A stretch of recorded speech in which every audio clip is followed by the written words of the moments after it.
Guys, how are we doing? Welcome back. Kieran here once again. Today's training, I'm going to be talking about how to establish credibility and demonstrate your credibility to a landlord or a vendor quickly so you can get these deals negotiated and over the line. Before I get into that, I hope you've been watching the training so far. We've covered some different topics. If you haven't had a chance to go back and watch them, please do. If you haven't downloaded the playbook yet and read it, or you've lost your copy to it, jump in the chat in the Facebook group, fire me over a message, #playbook. I will send that over to you so you can get your head around these strategies and how they can increase the cash flow for you quite rapidly. So, back to the training. So one of the things I see quite often when people are trying to implement these strategies is they get so excited about the numbers and what they can potentially earn. They run out, they start sourcing deals, which is the right thing to do. That's where the money's made. That's the money-making activity. But when they get to be speaking to a landlord or to a vendor, it all starts to fall apart. Okay, and that can be because you're not putting yourself across in the best light. And that just leaves a landlord with questions. Can this person deliver on what they're saying? Doesn't sound like they know enough about this particular area. Okay, so I thought I'd cover this today to give you a grounding. So if you've been having these challenges yourselves, if you're hitting these hurdles, you should be able to identify which area you need to put some effort and attention to. And if we can help with that, reach out, let's jump on a call and we'll see what we can do. So I'm going to draw this out with another Venn diagram today and try not to drop my pen. So let's go for this one here, this here, and this here. Okay, so the first thing we need to be able to demonstrate is, how should I describe this? Let's call it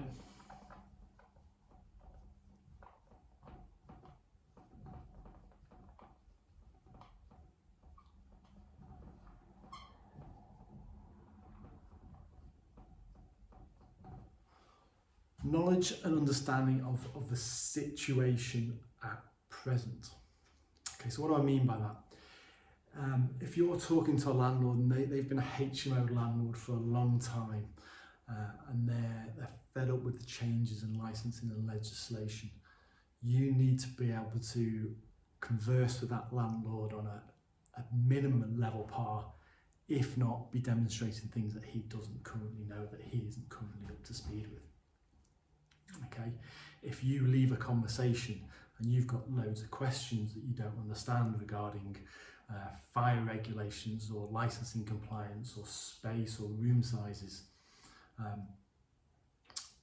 if you have to go back to that landlord to get that information or clarify something, you're going to look a bit silly. Okay, conversely, if we're going to view a property, we need to know that it's stuff inside out. We need to know that that room's not big enough to let, okay? Or your license is only for 6 people, so I can't put any couples in this house. I can't push the vents any higher that way. We need to understand this. We need to be able to walk around a house and look at the state of the fire doors and say, Mr. Landlord, the problem you're struggling is these aren't compliant. Okay, so this is an investment we need to know.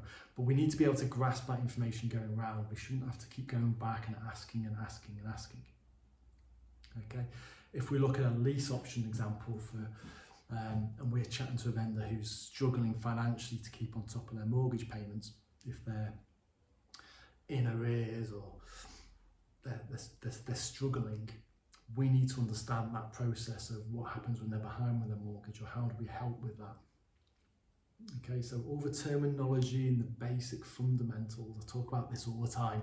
You've got to know your fundamental basics around property and any strategy. All this stuff we should have, and we should be able to converse and share and have these conversations with a landlord without it bouncing around in our head again. What does he mean by that? Okay, so we come across confident in what we talk about. Second thing we need to be able to demonstrate to build credibility quickly, and this is the big one.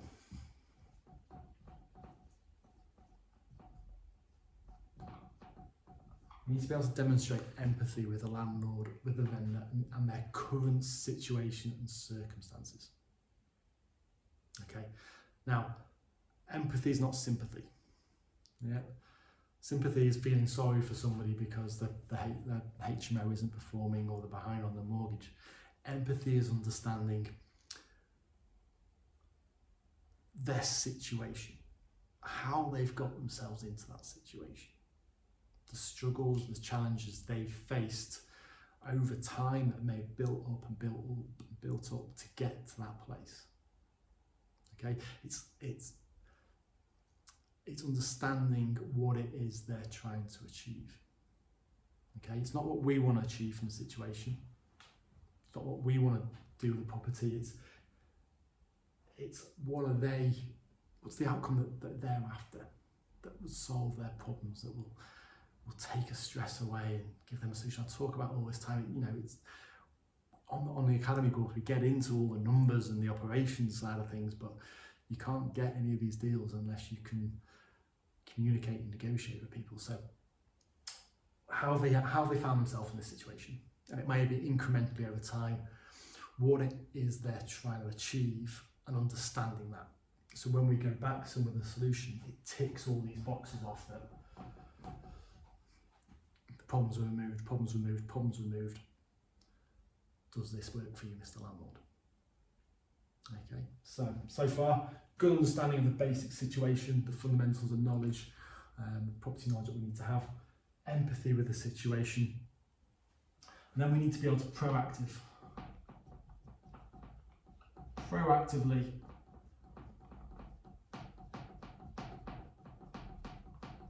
offer solutions.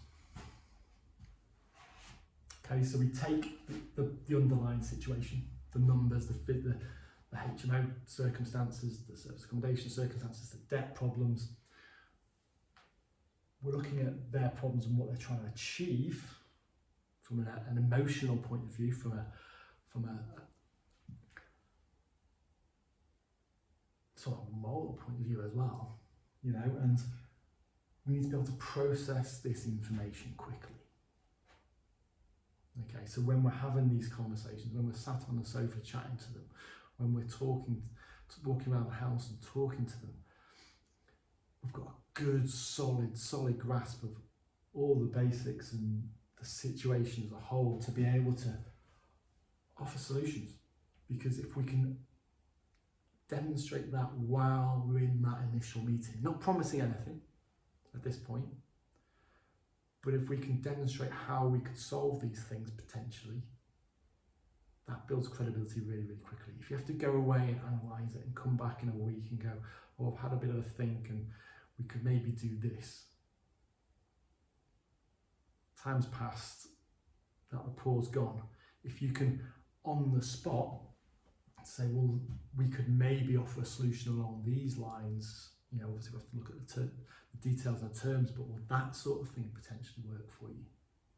No. Okay, well, what if we were to do this instead? Would that be more along the right lines? Okay, so being quick with how we process it. Okay, and that comes from experience, that comes from understanding everything and knowing everything inside out, which is why I'm so big on the basics, the fundamentals. You know, if we leave all the creative stuff aside, we've got to know property inside out. Okay, these bits, the empathy and the solutions, that's all negotiation. That's just being able to look at a box and view it from a different perspective. Okay, so good, solid grasp of the underlying fundamentals. Really, really key. Understanding where they're coming from and being able to demonstrate that. Super, super key. And then being able to process this information quickly and feed that back to them in real time while we're having those initial conversations. So when you shake their hand and you walk out the door, they leave thinking, bloody hell, Kieran's got some ideas I never even thought of. That could really work for us. And then we dive into our follow-up process to move that negotiation along. But they should leave there not thinking, they shouldn't leave a conversation with you thinking, I've just showed somebody around my house. They should leave there thinking, wow, he's got a load of ideas that I didn't have. And some of those could maybe work for us. So they should be looking forward to your call next. Does that make sense? Hopefully it does. Knowledge and understanding the situation, empathy with their situation, how they've got there and how they're trying to get out of it and how we can help them get out of it, and being quick and proactive with our conversation, with our sharing our ideas with them, all starts the negotiation off on the right foot. You'll leave there feeling really incredible. Happy days. So that's all for me today. I'll leave it there. I won't drag that on any longer, but jump in the Facebook group, come and say hi. And if we can help at all, you want to jump on a call and have a chat about how we can help you move your business forwards, we'd love to. So take care and we shall chat soon. Bye.